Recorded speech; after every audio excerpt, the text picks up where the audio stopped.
நம்ம கிகல்ஸ் எக்ஸசைஸ் அப்படின்னு சொல்லி நிறைய டாக்டர்ஸ் சொல்லி நம்ம பார்த்துருப்போம். ஸோ கிகல்ஸ் எக்ஸசைஸ் அப்படின்னா மெயினாக வந்து டெலிவரியான ஃபீமேல்ஸ் எல்லாத்துக்குமே வந்து யூரின் கண்ட்ரோல் பண்ணுறதுல, அதே மாதிரி 40 இயர்ஸ்க்கு மேலே உள்ள ஃபீமேல்ஸ்க்கு எல்லாத்துக்குமே யூரின் கண்ட்ரோல் பண்ணுறதுல ப்ராப்ளம் இருக்கும். ஸோ நம்ம அட்வைஸ் பண்ணுறது எல்லாருமே டாக்டர்ஸ் எல்லாமே சொல்லுவோம் கிகல்ஸ் எக்ஸசைஸ் பண்ணுங்க அப்படின்னு. ஸோ அப்படின்னா என்ன அப்படின்னா ஒன்றும் இல்லை, ஜஸ்ட் நீங்கள் யூரின் போயிட்டு யூரின் அர்ஜென்ட்டாக வந்தால் எப்படி அடக்குவீங்களோ கண்ட்ரோல் பண்ணுவீங்களோ அதை மாதிரி கண்ட்ரோல் பண்ணுறது தான் கிகல்ஸ் எக்ஸசைஸ். ஆனால் அது கண்ட்ரோல் பண்ணுற மாதிரி நீங்கள் செய்யும்போது வயிறை வந்து இருக்க பிடிக்கக்கூடாது. அதை வந்து கொஞ்சம் லூஸாக விட்டுட்டு வெறும் யூரின் போகிற சைட்டை மட்டும் டைட்டாக ஆக்கிக்கணும். ஒரு 5 to 6 செகண்ட்ஸ் அதை டைட் பண்ணுறது, அதே மாதிரி ரிலீஸ் பண்ணுறது. இதே மாதிரி 10 times, morning 10 times, afternoon 10 times, night 10 times.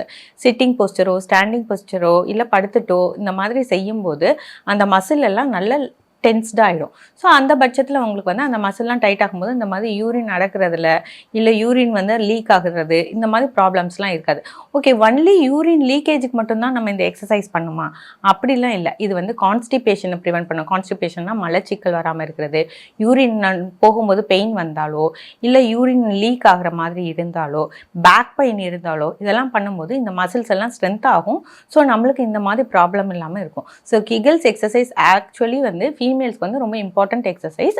அது ஈவன் ஃப்ரம் 18 இயர்ஸில் நம்ம பிகின் பண்ணாலும் டில் அவர் 60-65 இயர்ஸ் பண்ணும்போது இந்த காம்ப்ளிகேஷன்ஸ் இல்லாமல் ப்ரிவென்ட் பண்ணிக்கலாம். தேங்க்யூ.